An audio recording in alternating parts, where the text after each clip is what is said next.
Graça, paz e saudade, irmãos. Bom, esse vídeo ele finaliza a série de estudos de Cartas de Paulo na prisão, com o capítulo 4 de Colossenses. Mas antes da gente entrar na nossa reflexão desse capítulo, eu quero te convidar, te encorajar, você que não assistiu os estudos, que você possa assisti-los, que você tire um tempinho, você que gosta de maratonar séries, tá aí uma ótima dica para você adentrar a madrugada assistindo os estudos das cartas de Paulo na prisão, ok?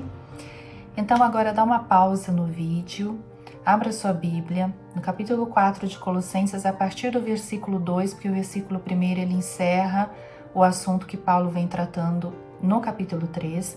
Então, capítulo 4, de 2 a 18, faça a leitura para você se familiarizar com o texto e ficar mais fácil de você acompanhar essa reflexão, ok?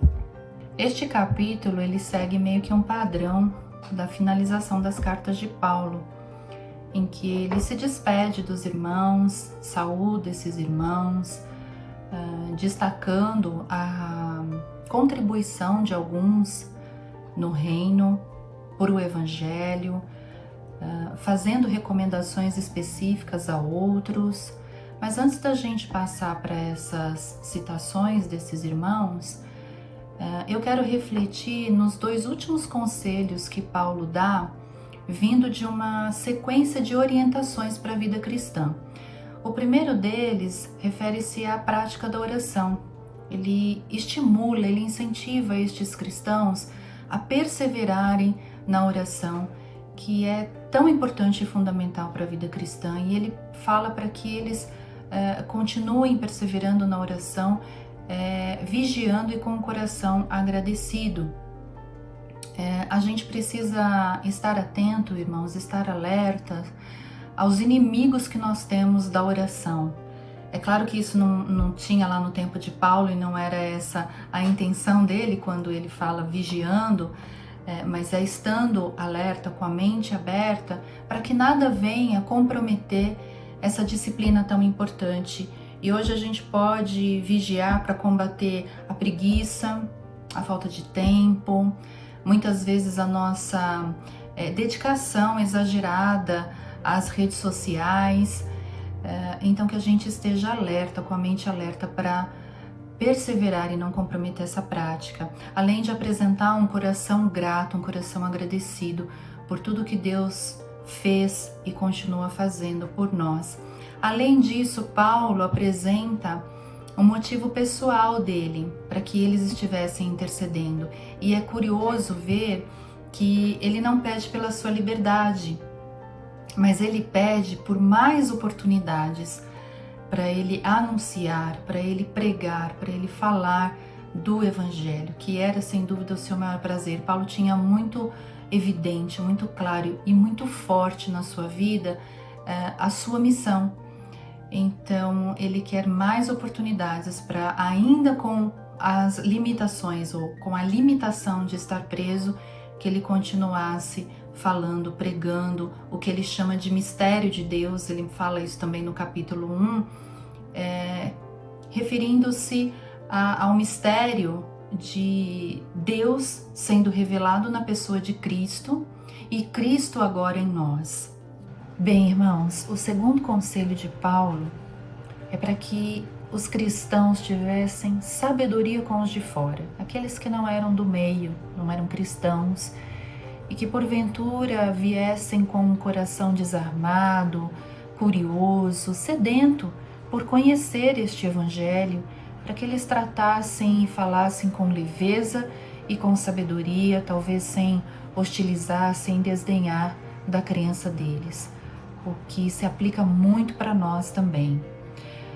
Bom, queridos, para finalizar, a gente vai então para as saudações finais, onde Paulo menciona alguns irmãos, como Tíquico e Onésimo, que seriam os portadores desta carta. Eles estavam ali com Paulo, mas eles é quem iriam viajar para a região de Colossos e levar a carta essa que deveria ser lida e apresentada e encaminhada para a igreja de Laodiceia também.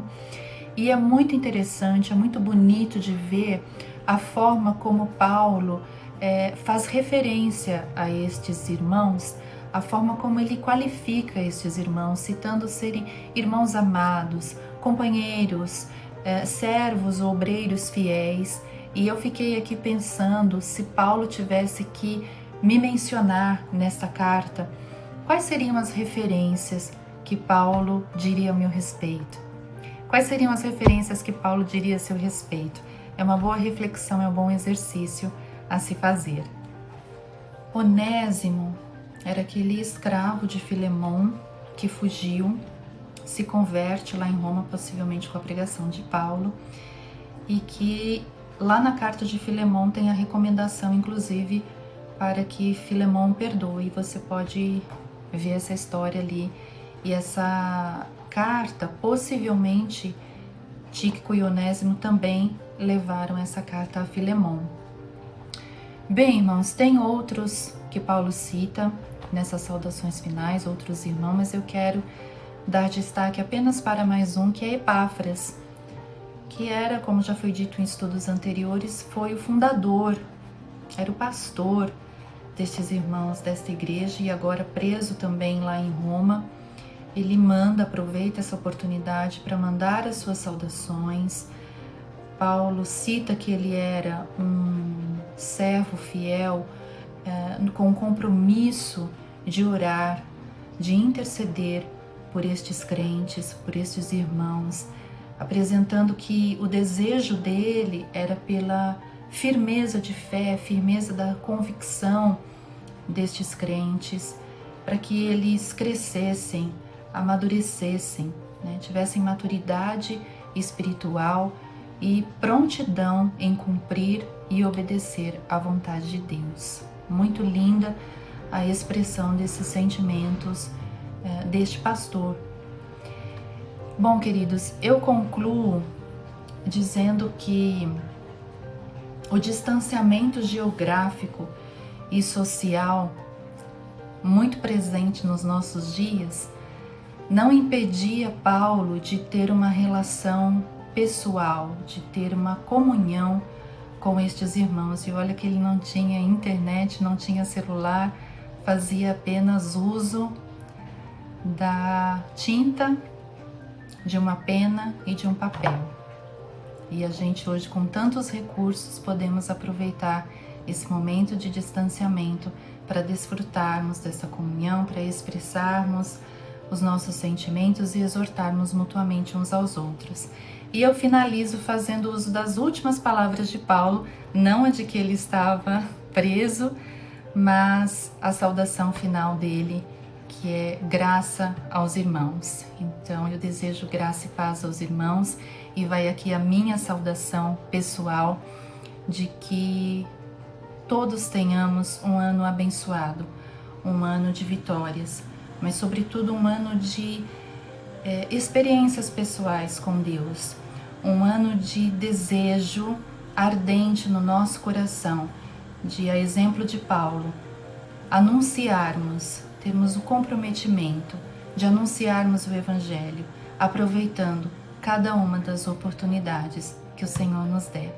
Um beijo no coração de vocês, com muita, muita saudade e um enorme desejo de que chegue logo o tempo de nos abraçarmos. Graça e paz, queridos.